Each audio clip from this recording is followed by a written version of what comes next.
So here we go. We're recording. We're on some number episode. I don't even remember how many numbers we are. I have no idea. Time is a blur.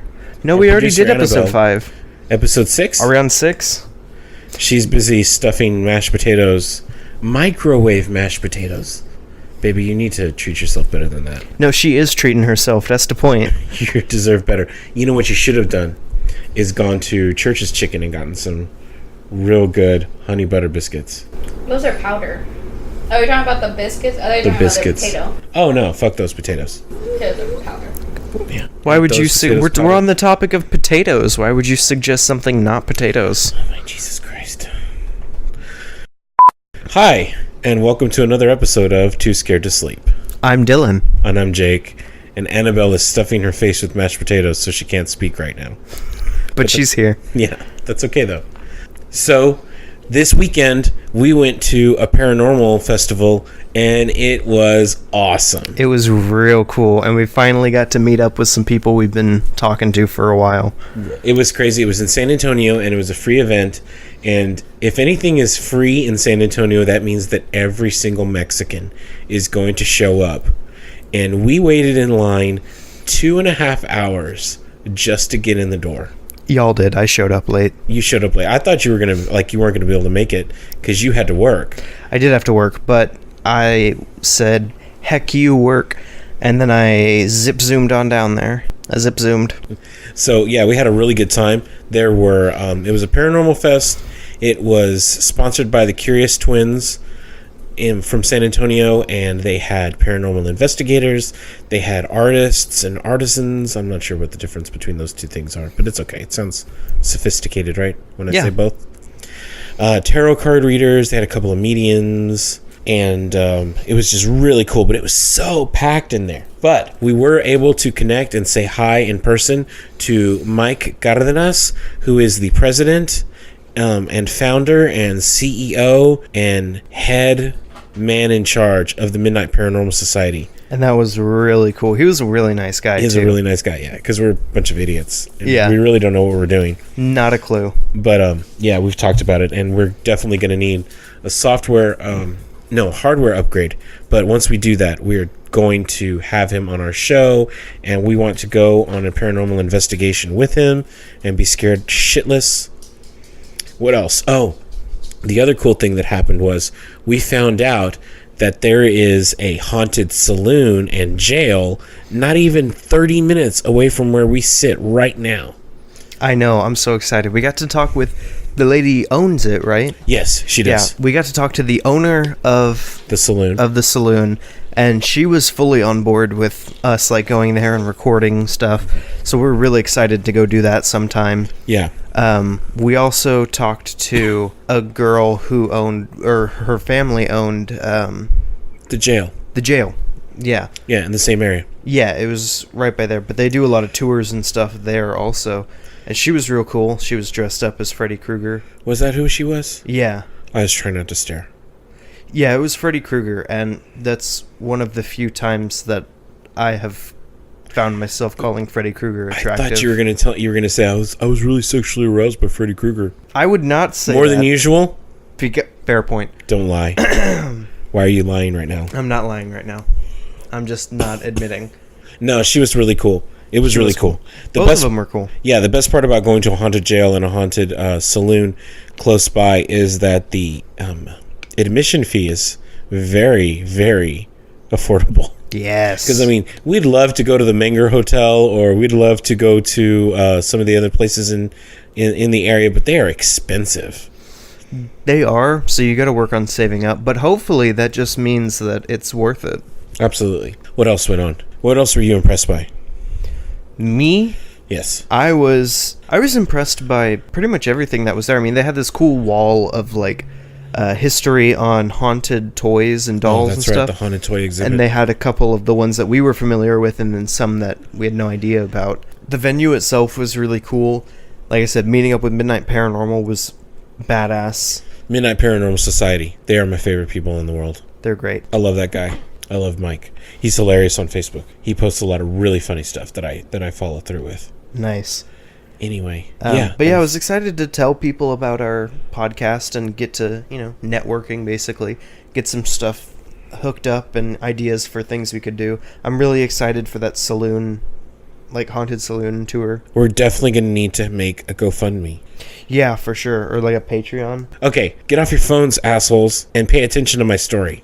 Are you ready? I'm ready for a story. You fucking ready? I'm fucking ready. You better be. I'm ready. Lube up, because here we go. Oh, God. That's right. Okay, today I am going to be talking about the Amityville house.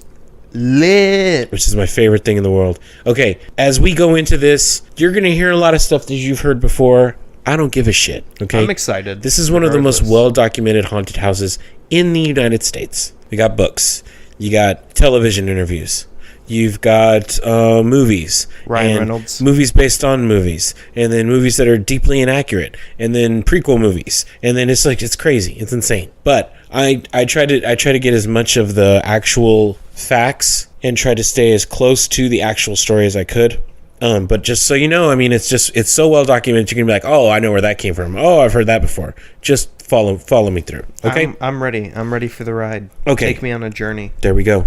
The Amityville house is at 112 Ocean Avenue in Amityville, Long Island, which is in New York. And the first time that anybody heard anything about it was because in November of 1974, at around 3 o'clock in the morning, a man by the name of Ronald DeFeo Jr., who was a 23-year-old man, murdered his parents and his 4 siblings with a lever-action rifle. Oh, that's rough. His 4 siblings were ages 18, 13, 12, and 9 years old.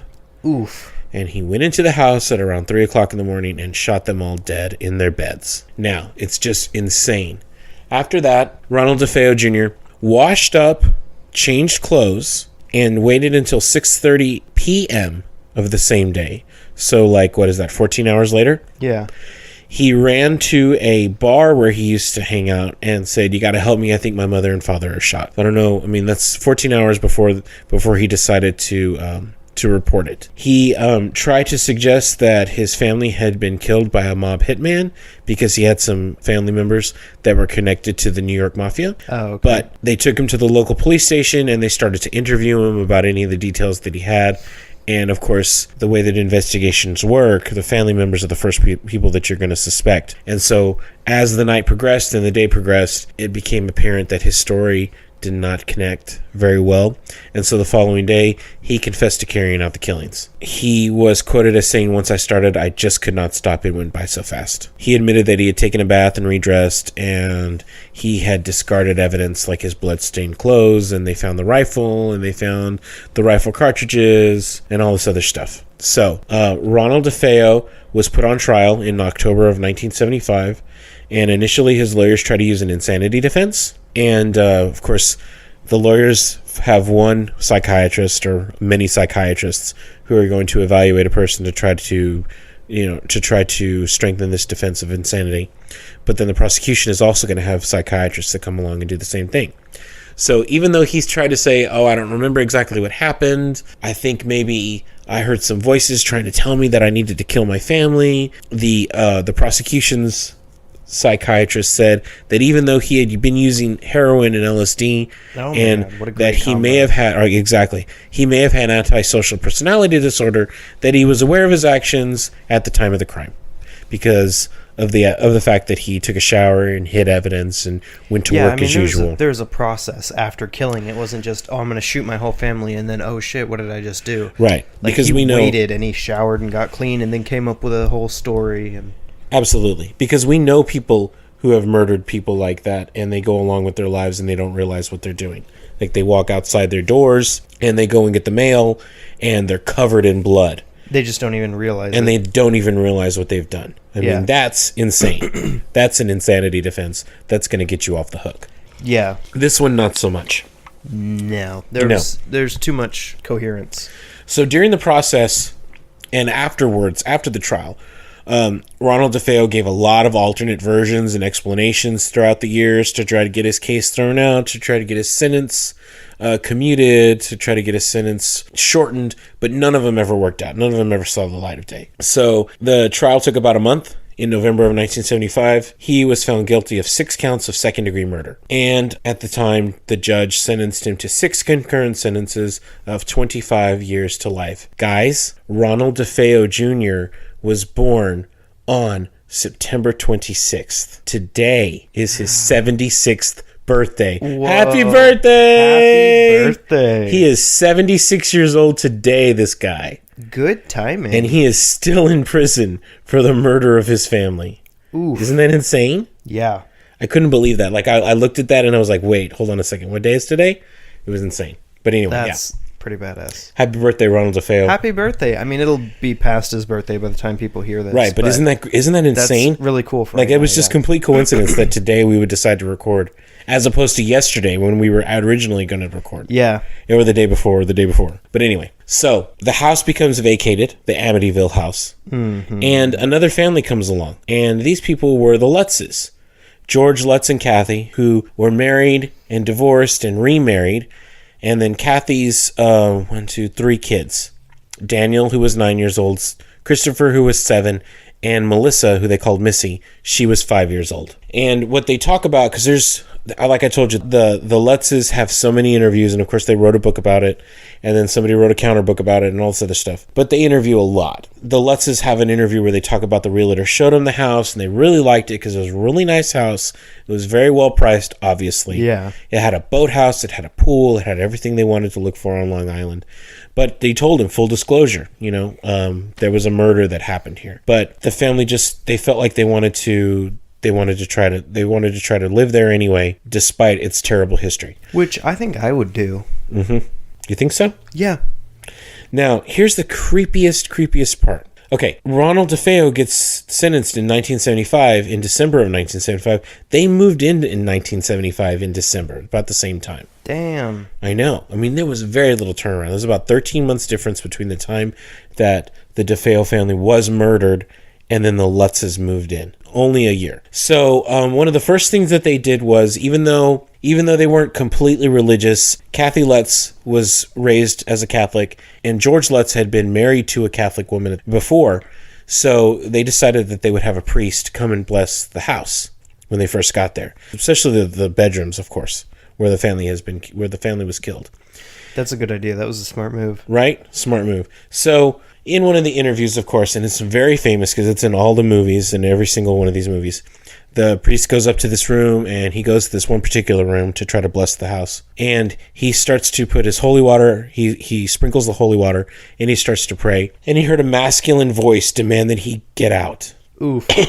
Yeah, exactly. The masculine voice comes along, says, "Get out." Now, one of the accounts of this incident says that he didn't say anything to the family, except that one particular room where that was where the wife and the youngest daughter had been killed. And he told the Lutzes, don't let anyone sleep in that room. You shouldn't let anybody sleep in that room. So that became a sewing room, or probably a junk room. But the rest of the family moved in. And one of the accounts, like I said, of course, there's so many different versions of the story. One of the versions of the story says that he tried to warn them about the room over the telephone, but that it went staticky and then it cut out, so he wasn't able to. Another version says that the same priest came back to try to continue the blessing, and that he developed a high fever and he had blisters on his hands, similar to stigmata, which means they were in the palms of his hands. Mm-hmm.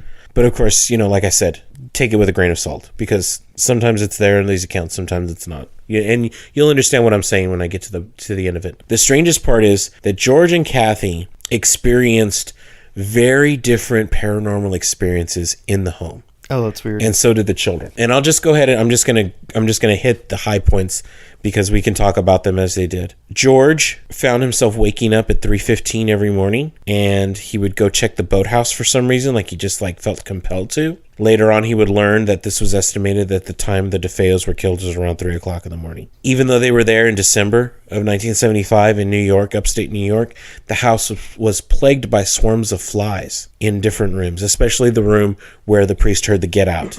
They would go into that room and there would just be flies everywhere.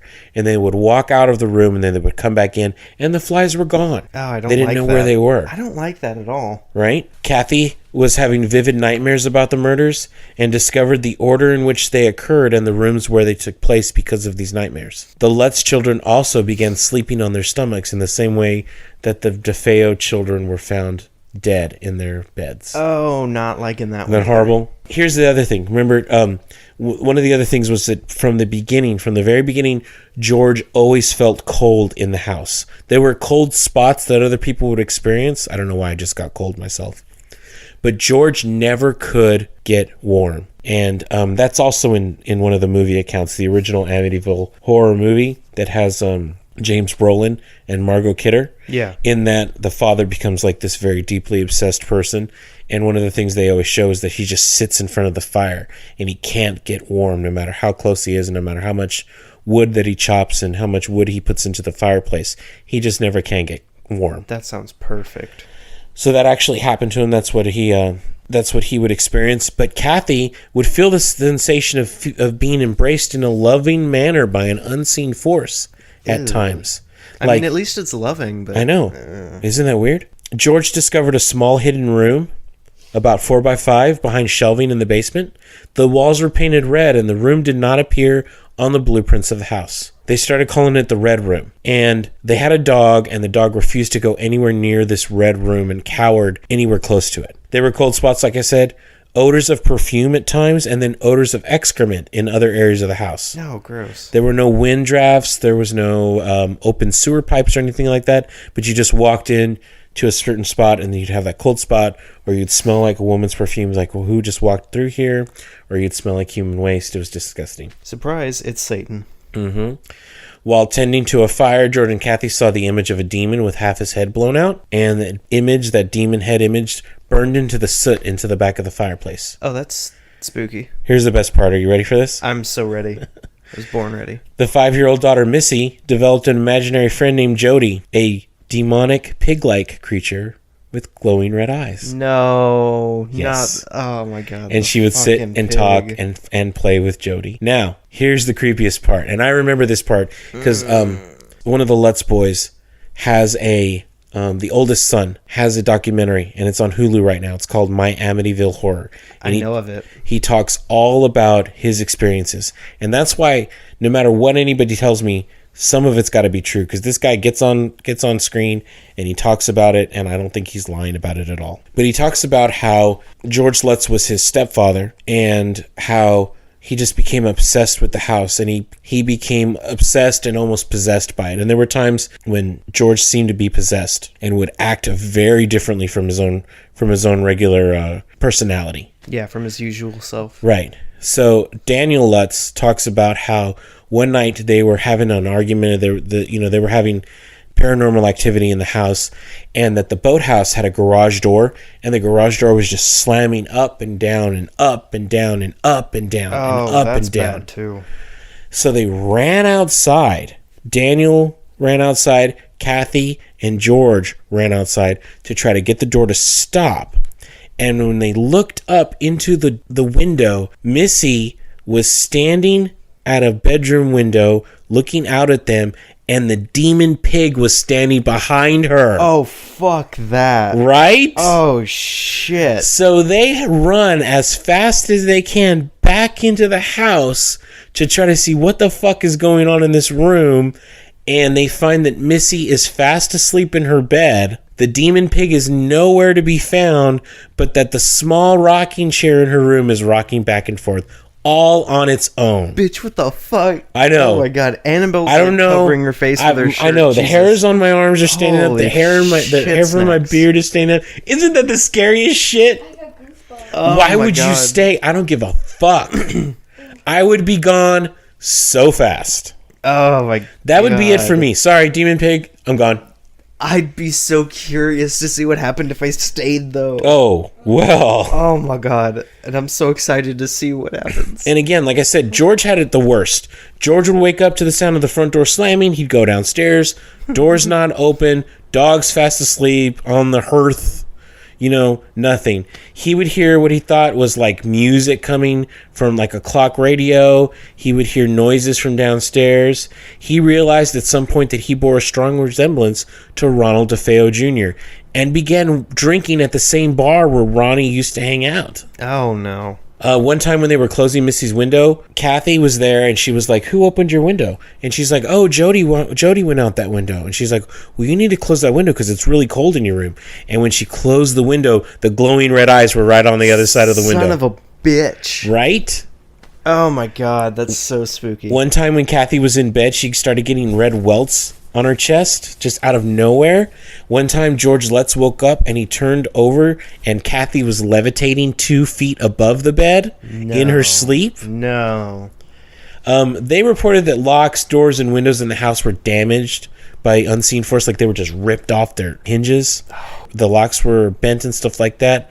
Also, they reported that they saw huge cloven hoof prints in the snow one time, leading around their house. Oh, I'm not about that. I know, it's just worse. They had ectoplasm coming out of the walls. They had a 12-inch crucifix on the wall that started spinning and revolving, and it turned itself upside down and started smelling like human piss. Oh my god. Right? I mean, it just goes on and on. This whole China lion, they would talk about how they had this Chinese lion, kind of like you see outside of like a buffet place, and that it moved from like the bedroom upstairs, the get out room, and it moved down into the living room somehow. And then when they try to move it, that George had bite marks on his ankle. Oh no. Also, George at one point saw Kathy transform into an old 90-year-old woman out of nowhere, just like her face went old. Like a Snapchat filter. Gross. Missy would sing all the time in her room songs that she didn't know, songs that there was no way that she would know. That's real weird. I'm not about that. But also, I'm kind of just imagining, like, because what time period was this? This was in 1975. Yeah, in 75. So you were like, songs that she would never know. So I'm having this image of this Daisy. No. I'm seeing like a little girl in the 70s singing Rihanna at the top of her lungs. Oh, right. Or like Kesha. It's like, what is she singing? I have no way of knowing. She's these like, aren't real. "Let's get it started in here. Let's get it started in here." Yeah. What's a J.Lo song? Do you know any J.Lo songs? Annabel? I forgot she hates J.Lo. Jennifer Lopez? What do you have against Jennifer Lopez? Let's talk about this for a minute. I hate her. Why do you hate her? I hate her face. I hate how she's always in the Nickelodeon Choice Awards, but she's been irrelevant to that generation for years. So it doesn't make any... What the hell is J.Lo doing at the Nick Choice Awards? There's no reason. That's got to be the title of our episode. J.Lo. What the hell is J.Lo doing here? Literally, she just shows up to things. And I'm like, you don't get to do that. I don't care if we ever get back to the Amityville house. I need to ask you a very important question. And if you answer it incorrectly, I'm getting up and I'm walking out of this house and I'm never coming back in here. The movie Selena. I haven't seen it. You've not seen it? I'm going to go home and get the copy that I have at my house. Shit. And we're going to watch this movie. You mean and you're that going to DVD love it, player that you're goddammit. You're going to... Selena. And I'll give it... J.Lo plays Selena, so I'm not about it. Yes! No. Are you serious right now? No. I'm not going to watch it. You don't know this? I didn't know that. They got Jennifer Lopez. This was her breakout role. She Ew. played Selena Quintanilla Perez. Anything for Salinas. I hate J.Lo. It's actually not that bad of a movie. No. I don't care seen about it. It's a I great care movie. about her person.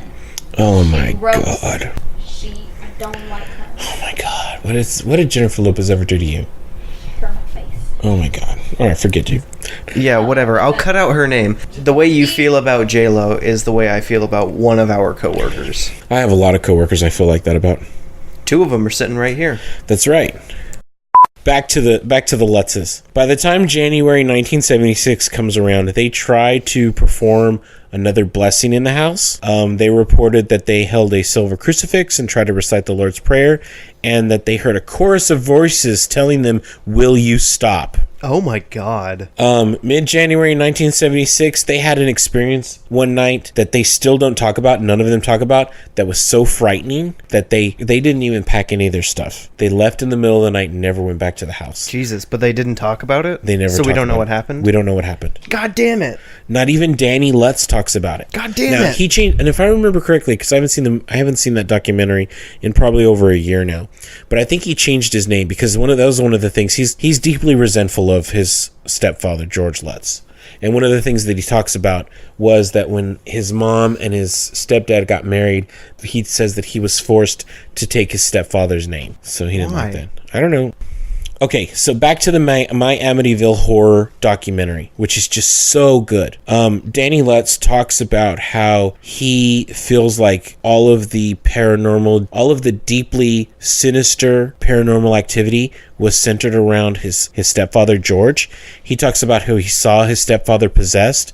He feels like he himself was possessed. He talks about how he saw his stepfather demonstrate some telekinetic abilities while they were in the house. What? Exactly. Oh my god, that bitch had Phoenix Force. Right? So, investigations. Lit. Right? In March of 76, Ed and Lorraine Warren, our favorite people in the whole world. I know. They were a part of this? Oh, Holy they shit, were. What if they do that for the next Conjuring movie? Oh my It's Jesus Christ. Amityville horror in the Conjuring universe. I know. We'll see that. I would kill for that. Like, if I saw, what's his name, Patrick Wilson? Patrick Wilson. I would just have to call him Ed Warren, like, the entire time. I'd be like, look, I'll pay you $1 million if you just stay in character. $1 million that $1 million that I don't have. I'll get love it to you. Patrick Wilson, though. Yeah. What a good actor.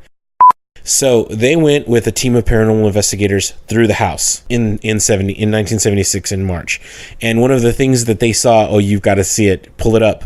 Pull up Amityville House Ghost. Amityville House Ghost? Mm-hmm. Staircase Ghost. And show Annabelle. It's going to scare the shit out of you, Annabelle. One of the most important things about this is, I'm just going to get right to it. Ed Warren was a demonologist. Lorraine Warren was a medium, a psychic medium. Now, Ed Warren has since passed away. Lorraine Warren is still alive. In the My Amityville horror documentary, Daniel Lutz, don't show it to her yet. Let me finish my story. Daniel Lutz talks about that investigation. And they go and talk to Lorraine Warren. And they ask her, what did you feel when you were going through the house? And she says, I saw a room and there were so many shadow people in the room that it was just like the room was dark and they were just looking at me with their intense red eyes. And they say, do you have any idea why this house may have just been so haunted, or why was it so affected? And she says, this is the most important part of this entire thing. This is the thing that I believe in the most because it comes from her. She says, someone in that home who lived in that home had been practicing ritual magic, and they opened up a gateway. Oh, shit. Exactly. And one of the things that Daniel Lutz says about his stepfather, George Lutz, was that he had dabbled in the occult before, and he was very interested in the occult during the time that they lived there. So, I think that he opened something up there that he should not have. Oh, shit. Exactly. And it just happens to be that's one of those places. All right. Annabelle, you ready to be scared? I need you to come over here for a second so you can look at this picture. And we can get her reaction. And I need your reaction up close. They had somebody who was taking photos. They were taking photos in the house. Yeah. As they were walking through the house. Look up Amityville House Staircase, and you will find this picture, and this is what Annabelle's reacting to. Ew, what's that thing in the background? What about that? It's just a kid. That kid wasn't there when they took the picture. Ew, that's not one of the children? No. That wasn't one of them. Not one of the children. You know who that child looks like? Who? One of the DeFeo children who was killed in the house. It's one of the DeFeo kids. You kidding me? I'm not. No. And there's weird eyes looking above him. Yeah, I thought that's what weird. I thought that was what the thing was. It looks like it's like a chipmunk because you can see the teeth and the cheeks and two little eyes. Yeah, that's weird above it, but no, that kid was not there. That's one of the DeFeo kids. Ew, and this one zooms in on who had been murdered. Yeah, if you keep... Oh my god. This one has a picture of Ghost Boy right next to John DeFeo. And don't they look the same? That's the same fucking kid. Ew, demons can do that? Demons can do whatever they want, home dog. In that house they can. Isn't it scary? It's I so don't like that. weird. I thought that was it's just a kid in a picture. No. There were no children. The problem is there was no kid in There that were no picture. children in the home at the time of that investigation. When Ed and Lorraine Warren were there and when the other demonologists were there and the other paranormal investigators and psychics were there. There were no children in the house. Yes, it was so scary. Okay, so because this has been so well documented and because so many people have dabbled in it and gone to the house, there's a lot of criticism about the Amityville story. George Lutz always maintained, even years afterwards, that most of what happened in the book had actually happened. He denied any dishonesty. They took polygraph tests in 1979, George and Kathy did, and the polygraphs did not indicate that they were lying. Some of the other investigators and researchers talked about, they would pick apart certain parts of the story. For instance, when they talked about how doors had been ripped off their hinges. The homeowners that came in after them talked about how there were no paranormal experiences for them, that that none of the original hardware, that the doors and the door locks weren't torn apart, that they hadn't had to be restored, that it was all original hardware. So they were like, no, that's not true. Another one was that when the police went back and other people went back and did research, when they talked about those cloven hoof footprints in the snow, it hadn't snowed on that day that they said that it had. So, but I don't know. I mean, at the same time, it's like there was no reason for there to be flies in that room in the middle of the winter. That's true too. So I mean, yeah, maybe not everything that happened was true, but a lot of what happened may still have been, and regardless, it's horrifying. Right, exactly. Now, the DeFeos had an attorney that sued them for a while, and they countersued, and the lawsuits went back and forth, and they talked about how they had planted the story, they had planned on planting the story for years before. But I still think that it's true. There's just too much to it. Now, one of the creepiest experiences out of that My Amityville Horror that Danny Lutz talks about is that at one point, one of the windows they were trying to close one of the windows because it was so cold in this room, and they couldn't get the window to come down. And he had his hands on the windowsill, and the window slammed down on his fingers as hard as it could, that it just basically flattened him. Oh my God, I remember what you're talking about. So he's screaming in so much pain, and his mom is yelling, and she picks him up and she takes him down to the kitchen, and she's going to call like an ambulance or something like that. And they look up, and there's an apparition of a man in the kitchen with them, sitting at the table with them. No. And then they look back, and he's gone. And then when he looks down at his hands are back to normal. No shit. Yes. Oh my God. Isn't that horrible? Oh wow. Okay. Then they were only in the house. I forgot about that. I know. They were only in the house like 28 days, and all of this happened to him. Even if only half of it is true, that's still enough that you'd be like, why would you even stay? Yeah, I mean, even if only the thing about the hands, or only the thing about, the demon pig. Oh, the demon pig for sure. I'm gone. I'm sorry. Oh my God. That's why I don't look in mirrors in the middle of the night. No. I wake up at 3 o'clock in the morning. I'm like, God damn it. Why did I just wake up at 3 o'clock in the morning? No, yeah. If I'm up at 3 and it's like, I gotta go pee, I don't turn on any lights. No. Because as soon as I step out of my room, there's one of those tall, like, full body mirrors. Oh, there is? Yeah. There's a mirror in my room, there's that full body mirror, and then there's the big mirror in the bathroom. So I don't turn on any lights. No, because I don't want to see anything behind me. No. No. No. Absolutely not. People always talk about why would you stay in the house, but where are they going to go? They've just spent all their money to try to get into this house. We've talked about this before, and we will continue to talk about this. We will continue to talk about this. If you get a good deal on a murder house, you can't move anywhere else. Yeah, you've just spent all your money. You don't have any extra money left over for anything. Exactly. Moving is expensive. Very expensive. And if you go with the murder house deal, chances are you don't have a whole bunch of money to shove off to other things. To begin with, because you're not going to be like, oh, do I need to move into this house for a discount because a family was murdered there? Or do I have an extra $120,000 to get the non-murdered house? I mean, granted, I would like to live in a murder house, but that's just me. Absolutely not. I totally would. I don't want to live in a house where someone had an ingrown toenail before I moved in there. I don't even want that much negative energy in the house. Oh, no. I want something where, like, they went through and just butchered the Actually, family. I can't get away from paranormal activity. I really can't. No. When we moved here to this town, we found a house where a child had drowned in the pool, and they had taken the pool, the whole fiberglass pool out, and it was just a slab around and then dirt filled in. Oh, wow. Mm-hmm. Good thing, we had a blessing performed at the house. Because we never saw anything. And what's funny is I've talked about my older brother being an asshole. First of all, he's an asshole. Second of all, he denies any paranormal activity and doesn't believe any of it. When we finally moved out of that house and we finally sold it and everything, I was the last person to move out. This was only like maybe 20 years ago. And he had already moved out, and he says, "You're going to stay one last night here?" And I was like, "Yeah, I guess so." I mean, because I wasn't ready. I couldn't move into the apartment where I was moving. He goes, "Well, say hi to the little drowned kid." Yeah. Out of nowhere. I was like, "Thanks a lot, motherfucker." Oh, my God. Yeah. Did you see a dead child? I did not see anything. Damn it. Because I did not stay in that house. I went to where my parents lived. I was like, I'm done. That's all it took. Pussy. I slept on the couch. Oh, my God. The place where at my parents' new house. I was Oh not my going to stay God. there by myself. No. So that's the story right there. I had plenty of other things to talk about, but I feel like I've just chewed up so much of our time. I mean, yeah, but you always do, so it's cool. Is that what I do? Is it? No. If you say so. I'm kidding. So, Amityville, that was horrifying. It was, wasn't it good? It was real good. All right, what's your topic?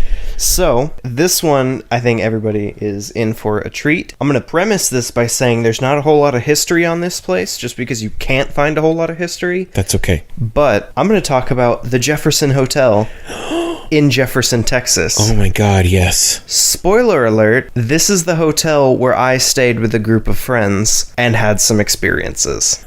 Experiences. I had some experiences. I woke up and my pants were down. Like those kinds of experiences? No, not like your childhood. No, not at all.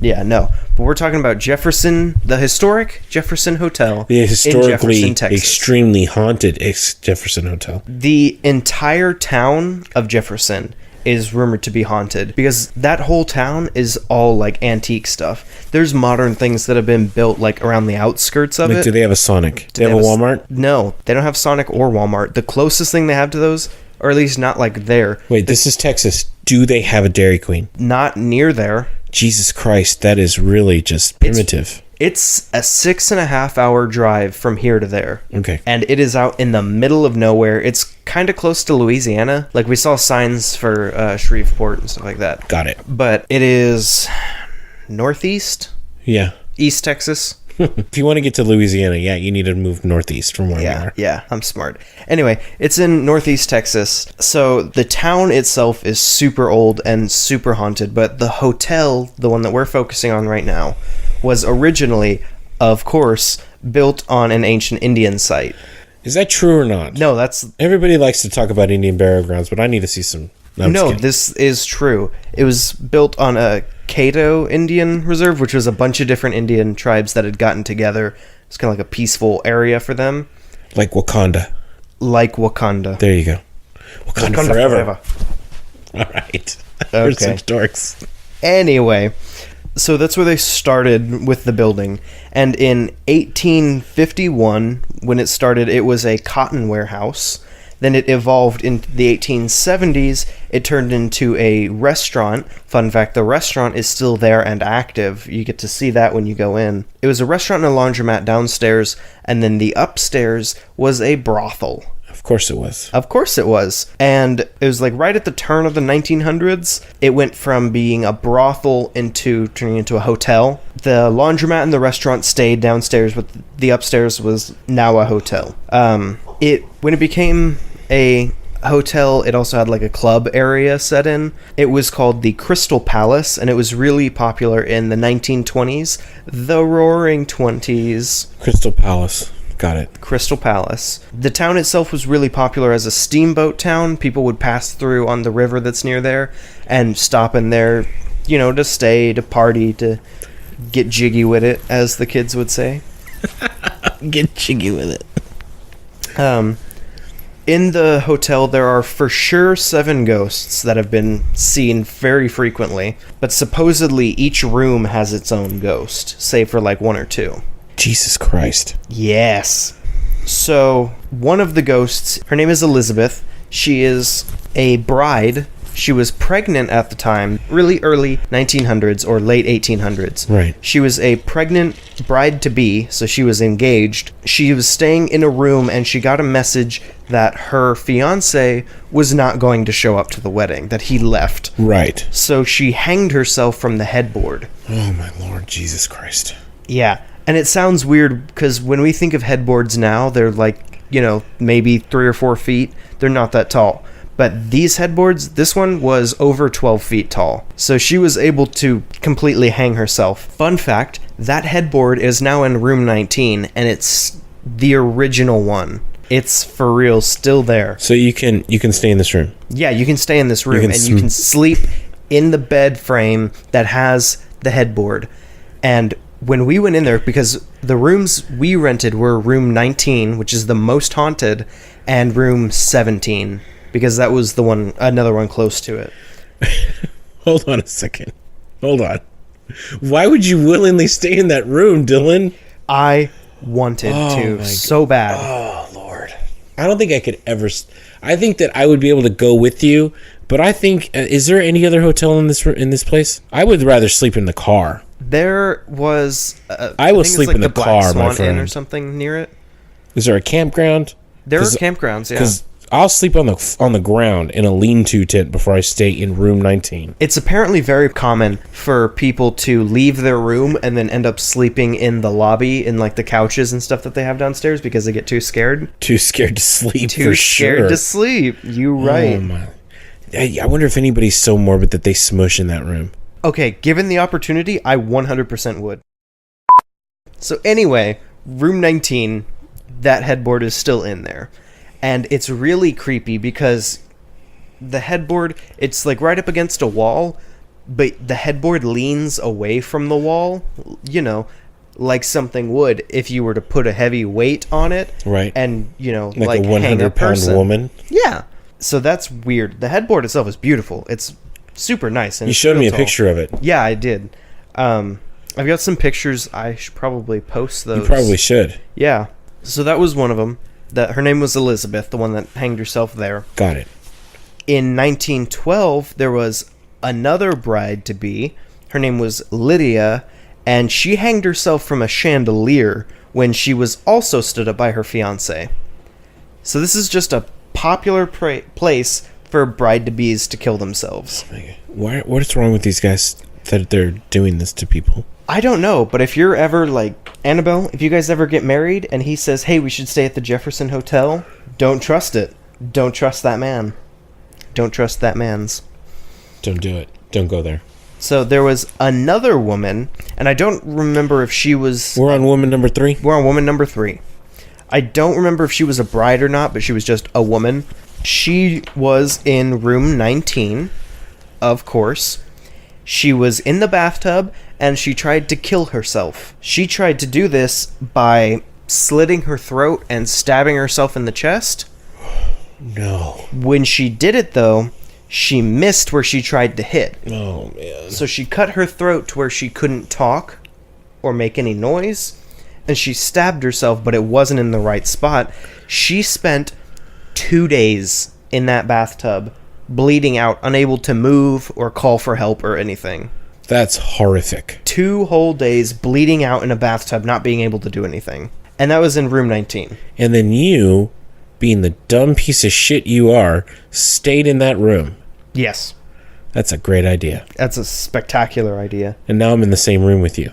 Mm-hmm. Okay. Another one of the ghosts that's really popular is, and this is a creepy one because the people that work there and a whole bunch of different guests have all recorded seeing the same man with the same general description. He is a tall ghost man with a long jacket and his pants tucked into his boots. Got it. And that's a weird detail that everybody notices about this guy.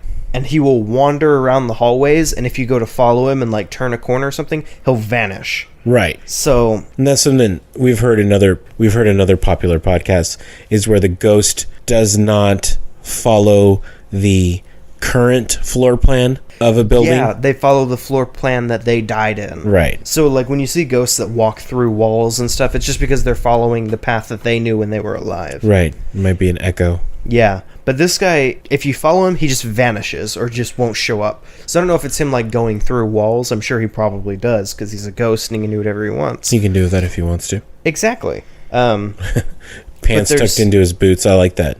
Yeah. We see people like that all the time here in Texas. We do. But we don't see ghost people doing it. No. And it's weird because there is no known history about him. Nobody knows his name. You know, nobody knows any details about that. There are no like famous stories about men with pants tucked into the boots or anything. Right. So it's just weird. He's just chilling. And, okay, here's another creepy one. Oh, God. Several ghost children. They stick mainly to the first floor. Just stop me. Just stop it right now. No. I don't need ghost children in my life. Ghost children.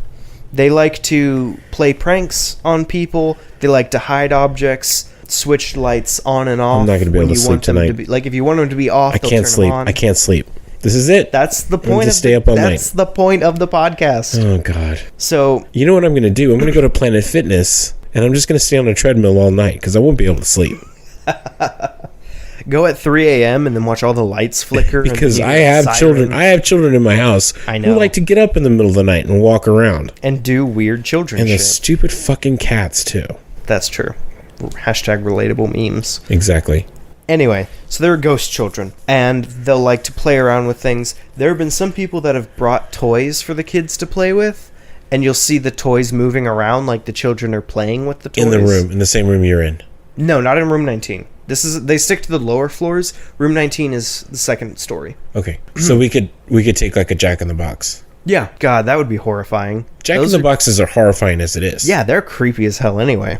But there is recorded for sure a 7-year-old girl and an 8-year-old boy, and they will whisper and giggle. Jesus Christ. Tug on people's hair to get their attention. They will tug on your pants or on your sleeves if you're wearing long sleeves.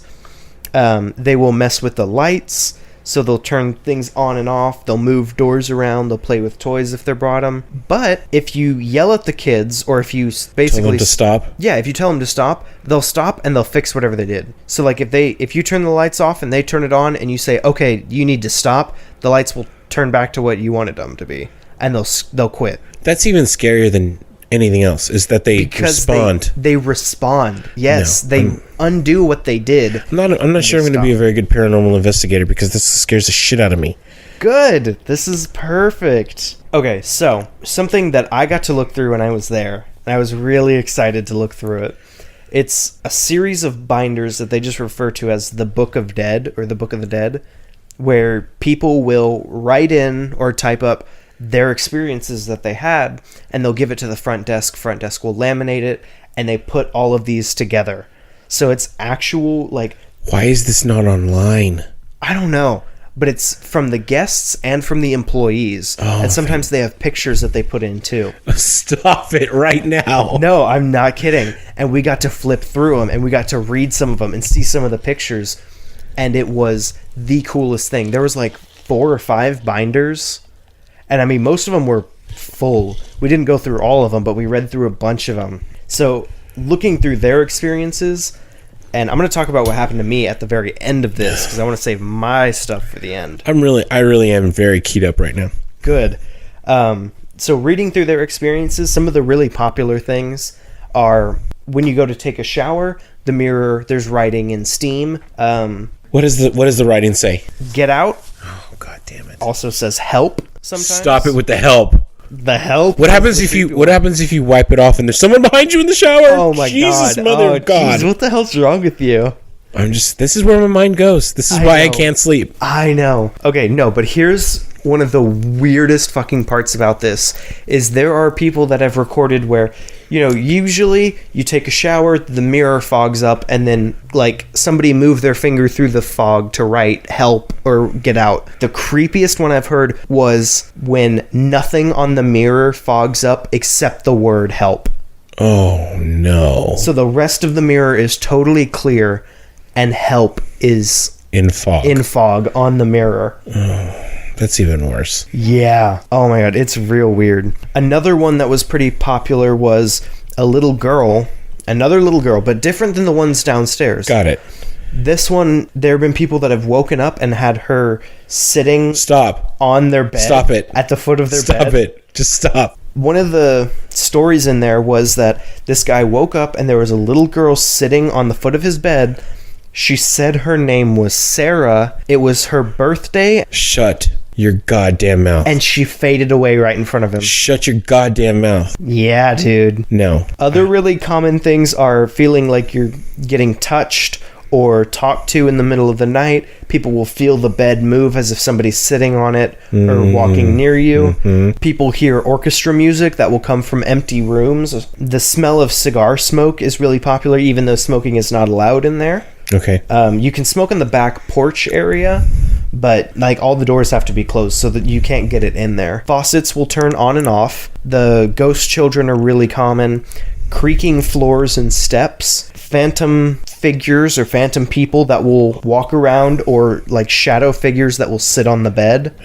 No. Shadow figures that will watch you like while you sleep. I'm done. Sleep paralysis. I'm done. No, you're not. You have to stop. A lot of orbs in pictures. Okay. Windows and doors will open and close at random. Clanging from empty rooms as if furniture's getting moved around, or pots and pans. This one's real weird. When you go in there, there's like the main area, there's the lobby, and then if you're facing the front desk when you walk in, the desk is on the right, and on the left is the staircase, and between them there's an opening. There's a hallway that goes down. Okay. And that leads to the back entrance where you can go out to smoke, or there's a parking lot and shit back there. Right when you walk past the desk, there's a payphone that's kind of like in this alcove in the wall. Okay. And it's super old-fashioned, and it doesn't really work. Like, you can pick it up and hear like the dial tone, but we tried calling people and it didn't really go through or anything. It just didn't work. That payphone will start ringing at random. Of course it will. Yeah, and you go to answer it and there's nothing there. Or it sounds like somebody just hangs up right away. Or you just pick it up and there's silence. Yeah, it's real weird. Like I said, the scratching and banging, like furniture's being moved around, or, things are getting moved around in the rooms. Sudden, like, drastic temperature drops. So it's Texas. It's hot. It's real hot. It's an old building, so the AC works, but not great. But you'll go through, like, a patch where you're just cold all of a sudden. Right. Let's see. Like I said, room 19 is the most haunted, and this one's going to be fun for you. One of the weirdest stories that I heard about it was in room 19. No, don't you dare cover your ears. Okay. I need you to pay attention. I'm ready. I need you to This is like when you know you're going to get a shot. Yeah. And you're trying to grin and bear it. Only this time the shot is in room 19. There was a guest that was laying in bed, and they saw light from outside their door. No. And they saw shadows moving back and forth, like people were walking around in front of it. Okay. When there weren't supposed to be people there. Then the shadow figures went under the door. God damn it, no. They basically slithered under the door, came up in the room, touched the man's leg while he was in bed. Oh, Jesus, Son of God, protect me. Stroked his leg. Stroked his leg? Stroked his leg. I'm not into that, guy. Hey, I respect you, demon, but I'm not into that. Yeah. We need some boundaries. Shadow figures are creepy enough when they're walking back and forth, but then it slithers under the door, gets in, and touches you. Annabelle's got goosebumps. We need a safe word in this. We need a safe word in this story. You don't get a safe word in this story. Dylan, how do you expect me to be able to go to sleep tonight with these stories? I don't. That's the point. So that's some of the big stuff that's happened there. Now I'm going to get into what happened to me and my friends. Yeah, let's talk about the dumb shit you did when you were there. Let's talk about the dumb shit I did when I was there. All right, I love it. I've been so excited to tell this story. I know, I'm ready. So, me and some of my friends, and I'm going to give them a little shout out here. It was me, Mercedes. Oh, Mercedes. Yes, I love that gal. Danny, Desiree, Megan, Cade, and Grace. God, that's a lot of names. Yeah, it is. Cade and Grace are a couple, so they stayed in room 19 together for the first night, because we stayed there 2 nights, I think. Yeah, 2 nights and 3 days. So they stayed in room 19 together for the first night, and then me and Mercedes and Danny and Desiree and Megan all stayed in room 17 for the first night. Okay. So when we got there, it seemed really cool. The town was super beautiful, by the way. So many antique shops. It was just a really great place. But we're not here to talk about how great that town is. We're here to talk about the spooky shit. Let's talk about spooky shit. So, right off the bat, we heard creaking and stuff. Like, the stairway is super creaky, and the floor upstairs is real old, and you can hear all sorts of squeaks and stuff when you walk. The cool part about it was the first night we were there was nobody else in the hotel.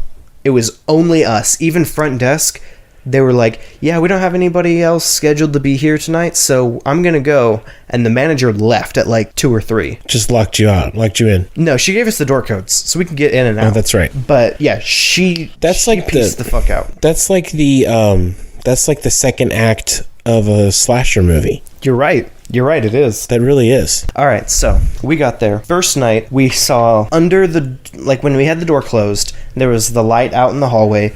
It looked like people walked back and forth in front of the door a couple times. We heard creaking noises, like people were walking around. We had lights turn on and off at random, and like we would, in our room, there was the main light up above. There was a lamp, and there was the bathroom and the closet light. We didn't go into the closet. I wouldn't. No. Just, did you keep all the lights on? I would have kept all those goddamn lights on. Well, they would change when we would leave. So we would go out of the room, and we would have, only the above light on. Right, the top light. Yeah, the top light. We would have only that one on. We would leave, and we would come back, and that one would be turned off, and one of the others would be turned on. Or it happened a couple times where we had, like, just the lamp on, and we came back and every light except the lamp light was on. That's intense. Mm-hmm. And that happened a lot. And we heard lots of weird noises, saw lots of, a lot of it was probably just us being paranoid. Yeah, so lights would switch all the time. That happened a lot. We lost some of our stuff for a little while, and then, next day we found it in a place we knew we checked, right on top of the dresser. So my friend Megan, who was there, she told us that when she got up on the first night to go to the bathroom door was closed, and it was at kind of a weird angle. It was just off enough where you had to kind of push into it to get it open. It was kind of snug up against the wall, and she said she got up to go to the bathroom, and the door just opened right in front of her. Oh, no. Smoothly opened. Real weird. But she was tired, and she was like, whatever, I just gotta pee. I'm just gonna go pee. So she did. She got back into bed. When we woke up that next morning, Mercedes was talking to me, and she had told me that because she and I shared a bed, and Danny and Desiree shared a bed, and then Megan slept, on the floor. No, I would not sleep on the floor. I know, that poor girl. I would want to sleep in the middle of somebody. I don't know why she didn't. I don't care what's going on. Yeah, because those beds, there's space under there. I would be so scared of seeing something slither towards me, yes. Or you look over and you see feet on the other side of the bed. Oh God. Oh my God. Yeah. And then they start walking towards you. Oh no. I'm done. I'm sleeping in the car. Or you look over and under the bed you just see eyes. Stop. Jesus Christ. Oh, Son of God. Please protect me tonight. Okay, no, none of that happened. No, but anyway. So me and Mercedes were in the bed, Danny and Desiree were in the bed, Megan was on the floor. Everybody was asleep, but when we got up that morning, Mercedes was talking to me, and she was like, were you talking to me last night, after everybody else went to bed? And I was like, no, I actually went to sleep pretty quickly, I slept pretty well there. And she's like, that's really weird, because it sounded like people were still talking in the room. I had my eyes closed because I was trying to go to bed, but it sounded like people were still talking in there. She heard muffled voices. Yes. She's like, I couldn't understand what they were saying, but it just sounded like people were still talking.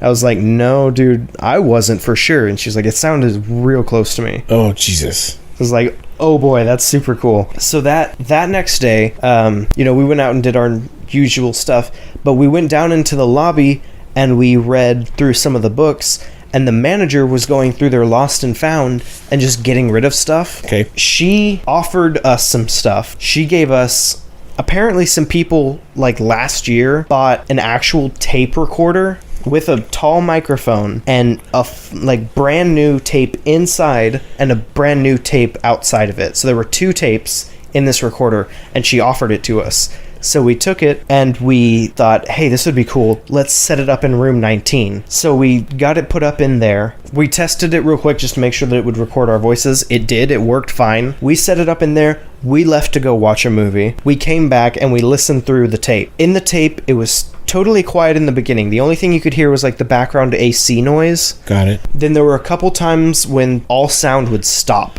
You couldn't hear the AC noise anymore, and there was just this weird low rumble kind of growl scratch thing. Okay. And it would just be there for a second and then go back to normal AC background noise. We heard in the tapes lots of furniture being moved inside of the room, dragging noises, scratching, bumping.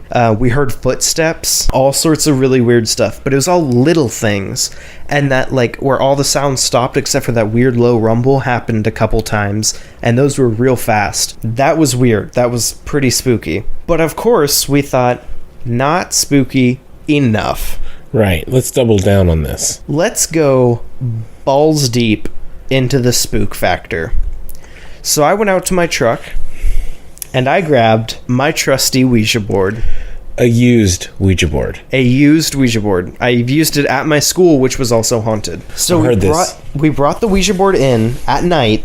It was not 3 a.m., but it was later in the day. And it was just me, Danny, Desiree, and Megan that sat down to use the board because everybody else was like, no, miss me with that spooky shit. So we all sat in the room, and I went over, I looked up the list of rules a little earlier, and I went over the rules with them. I was like, okay, you have to go into it with a positive mind frame. Don't make a joke of this. Don't ask things like, do you hate us or do you want to kill us? If you see it moving from Z to O or Z to A. Stop. I'm going to stop you there. Let's stop. We know where we're going with that. Let's not do that tonight. No, I'm just saying, you know what I mean. Yeah, I know what you mean. Let's talk around that part of it. No. You have to get the full experience. If it goes from Z to O or Z to A, that's bad news. If it starts moving in figure eights or the infinity sign, basically, or counting down, yeah, that's bad. Or counting down. The thing is, I forgot about counting down at the time, and I didn't tell them about that. Okay. And I was the only one there that looked up the rules. See, this is the third act of the slasher movie. This is the third act. So we used the Ouija board. We opened it up. We, wanted to see if there was any spirits there. We all lightly put our fingers on the planchette and asked, is there anyone here? Mm-hmm. It took 30, 45 seconds before it actually started moving. We didn't think anything was going to happen. Right. It started inching across the board. And of course, we were all like, oh, okay, who's pushing it? Who's screwing around with it? And lifting up our fingers a little bit, showing we weren't putting any pressure down. But it was still inching towards it. And then it got closer to yes, and it stopped. And we were like, okay, it looks like it's maybe trying to go to yes, but still obviously thinking somebody was screwing around. We had, the planchette's basically like a triangle. Yes. We had our fingers on the bottom of it, and then it was me and I think Megan had it on the bottom, and then Danny and Desiree had it on the sides. But nobody was touching the tip of it. Okay. Then all of a sudden, it pivoted. The tip of it was being pushed down in place, and the rest of the body of the planchette rotated. That's rotated onto the word yes. No, and it was not in a position where we could have moved it like that. Right, exactly. Unless all of us were working together, and they were holding it in place, and me and Ming were pushing it at just the right speed for it to stay perfectly centered, and then just pivots onto yes. So that was weird. And we were like, oh shit, that's actually pretty cool. So we asked, how many spirits are here? And then it took a minute or two, and as it was moving towards the numbers, it got down to number 4. So oh, okay, cool. There's 4 of them here. We started asking some other questions what's your name? Just things like that. But it wasn't moving at all. It wasn't doing anything. So we were like, oh, okay, maybe it's just confused because there's 4 of them. Maybe we need to specify. And then the planchette moved over to 3. God. And we're like, oh, okay, I guess, maybe one of them left or something. And it was a minute or two between it moving from the 4 down to the 3. And then faster than it went from 4 to 3, it went from 3 to 2. That's not good. So it's done 4, 3, 2. No, stop it. And then I stopped it. I went, okay, we'd like to thank you for your time, and we wish you goodbye. And I moved the planchette over the words goodbye. And they were like, dude, what are you doing? Why did you do that? I was like, I totally realized I forgot to tell you guys, counting down is also bad news. That's really not good. Right. They didn't know anything about that. Right. I was like, obviously I was not the one doing it, and it didn't feel like force came from any one position. It felt like the planchette was just moving. I have all the goosebumps right now. I know you do. I know. I have all the goosebumps. And Annabel doesn't even know. Annabel, go ahead, tell her. I had the goosebumps too. Tell her, just don't say the name. There is a bad entity that is associated with Ouija boards. It's a demon. It's a demon. He has a name, which you're not going to say. He has a name, which you shouldn't say. Never say. But it's very bad. That's what the Z to O or Z to A and the figure eights and the counting down are all reminiscent of. That's him showing up. That's him showing up. You're familiar with the movie The Exorcist? Okay, well, never mind. Never mind. Because it scares the shit out of you. You'll never sleep. Yeah. But anyway, so that happened. And if you have a bad experience with a Ouija board, you're supposed to separate the planchette and the board. So I took the board, and I got Cade to come with me because I was not about to go out there alone at night. Of course not.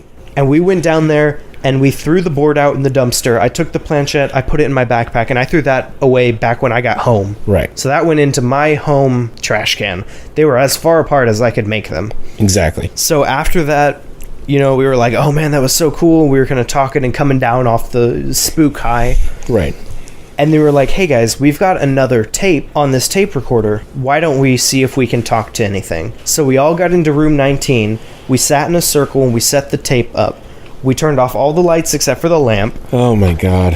Why? My friend Cade led it, and he had kind of like a prayer thing that he said beforehand. It was just kind of to invite or invoke spirits that were there. We set it up. Cade did that. He explained, what we were going to do. We all asked a question. I don't remember exactly what the questions were, but as we went through, one of us asked a question and the lamplight flickered a lot. And then I noticed, because I was facing the door in the circle, and I saw something move around the door. While we were recording, we did the last question and then went back to Cade, and he was like, okay, we're just gonna be quiet for a moment and leave this open. If there's any messages that the spirits would like to communicate to us right now, we're gonna give you some time. And as he was finishing the last sentence, I felt this huge pressure on my body, like a depression kind of pressure. It felt like my heart was getting tighter and my head was getting tighter. And my body, like, we were all sitting down, and my body, my head kind of fell down, my arms went to my side. I felt this horrible depression wave just come over me. Okay. And I literally had tears coming out of my face. Tears off of my eyes as soon as he was finished saying that. And, I let it go for a minute, and it stayed. It was continuous. And I went, Cade, I'm sorry to interrupt, but I need to tell you what just happened. I explained what happened to him. Cade said, okay, we'd like to thank the spirits for their time. We turned it off. As soon as he turned it off, I went back to normal. That's insane. The weight was lifted. I went back to my resting normal level. I wasn't crying anymore. It was fucking wild. And we stopped that and we were like, dude, what the hell? Like, everybody was like, Dylan, are you okay? Like, what happened? And, we were going through and listening to the tape again. We heard some weird, like, staticky noises, but nothing too interesting. And then it sounded like the chairs outside of our door were being moved, because there's chairs in the hallway to sit down. Okay. It sounded like they were being dragged around. And we opened the door, and nothing had moved. There was nothing going on. So we shut the door again, and we went back to listening, and we heard it again. And then we opened it up, and it looked like one of the chairs was angled differently than it was before. Oh, Lord. And that's the gist of my experience at the historic Jefferson Hotel in Jefferson, Texas. You remember how earlier I said I would like to go there? Yes. I'm never going there. Oh, dude, you 100% should. I'm never going back there. You totally should. Oh, man. I told you we were hitting our stride, remember? Yes, you did. We're getting some good shit in this thing. It's some good shit. This was a good episode. Oh, I love it. I'm excited. I love it. I'm excited for this one. Not to be that guy, but, that's some good stuff. It's some real good stuff. I'm so excited. And there is a possibility we may be going back to Jefferson for a Halloween event that they do. Oh, that'd be great. Yes. Tell me all about it, because I'm never going. I for sure will if I can do it. I refuse. And it's going to be the main group of people that went last time. Right. Or actually, most of us. Some of us are off doing college things now. But right. Yeah, so we're going to try and go again. And I will be sure to tell you everything they do. I'll try and pick up a Ouija board. No thanks. Before I go. That's a terrible idea. That is a terrible idea. I may skip that part. But anyway, that was Jefferson, Texas. That was the Jefferson Hotel. My personal experience. Oh my god, no, I totally forgot about one part of it. What is it? Me and Cade were walking downstairs to go throw away the Ouija board, and we were walking down the stairs, and all of a sudden it sounded like his girlfriend Grace was talking right behind me. Like, I distinctly heard her voice sounding like it came maybe 2 feet behind me. And I went, Cade, stop what you're doing, stop moving. And I turned around and looked, and there was nobody else in the hallway. Room 19 is at the end of the hall, opposite of where we were at, which is... Grace was in room 19 at the time. Door was shut. She was in there. Nothing had moved, so she obviously hadn't come out. But it sounded so much like her exact voice, her pitch and everything, were right behind me talking to me. You think somebody was mimicking her voice? I think so. Because she has a distinct voice. And I've known her for 5 years, I know her voice. That sounded like her right behind me. That's and terrifying. She was not there. No, never going. Sorry. Dude, I cannot wait to go again. I'm sure. Excellent. Excellent. Listen, we want to thank you for your time. We're on SoundCloud. We are working on getting to Google Play and iTunes. We have flyers up around town locally. Yes. Follow us and look for us on Instagram and Facebook. And send us your scary stories. Please. Yes. Please, we want to hear your scary stories. twoscaredpodcast@gmail.com. Yes. We're also hoping to hopefully get a new mic sometime soon and team up with Midnight Paranormal Society. Absolutely. That So would be look for really us. cool. We're out there. And we want to believe. Something like that. Oh my god. No, that sounds stupid. We'll just cut that out. Yeah, we're going to cut that out. Well, I'm going to cut that out. All right. Well, Annabelle, anything? She's good. She's almost asleep. She is almost asleep and spooked. Dylan, any final words? No, I'm good for now. Okay. Well, I'm Jake, and on behalf of my friends, I hope that we have left you too scared to sleep. Because we sure as shit have left ourselves too scared to sleep. Hell yeah. I am not sleeping tonight. Good. I'm done. All right. Thanks. All right. Thank you, everybody.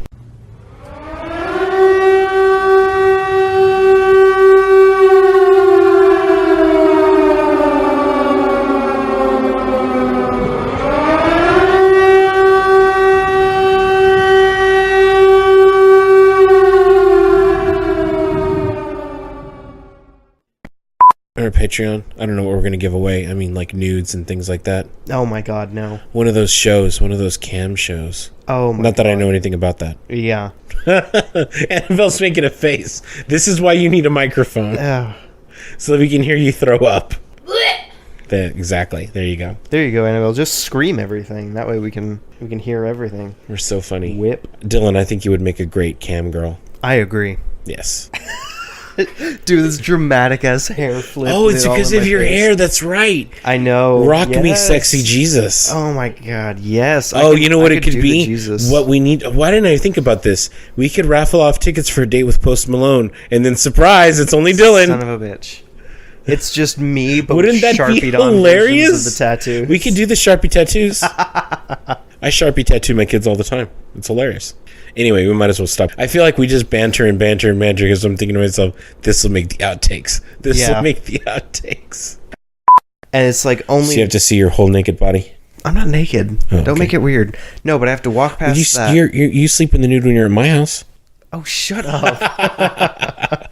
People It's only always when talk. you're not in your bedroom, Yes, just with your wife. Anyway, I'm not gonna lie. I 100% would. I wouldn't be able I would to. love to. I would not be able to. Let's say maintain my vigor in that kind of an atmosphere. Can you imagine smushing in room 19 and then finding out that your wife or girlfriend is pregnant with the child that you had in the haunted hotel? Stop it! Stop! And then it comes out with no. the 666. No. Or maybe you're smush. We need to stop talking about. There's no way we can put this in the podcast. You're smushing in the room, and you feel somebody's cold, dead hand on your ass, Oh my god. cupping your balls. Can I join in? Oh my god. You feel heavy breathing on the back of your neck I'm done. because I know how much you love the breathing on you. Oh, I fucking hate that. I know you do. Cannot be the small spoon. Yeah.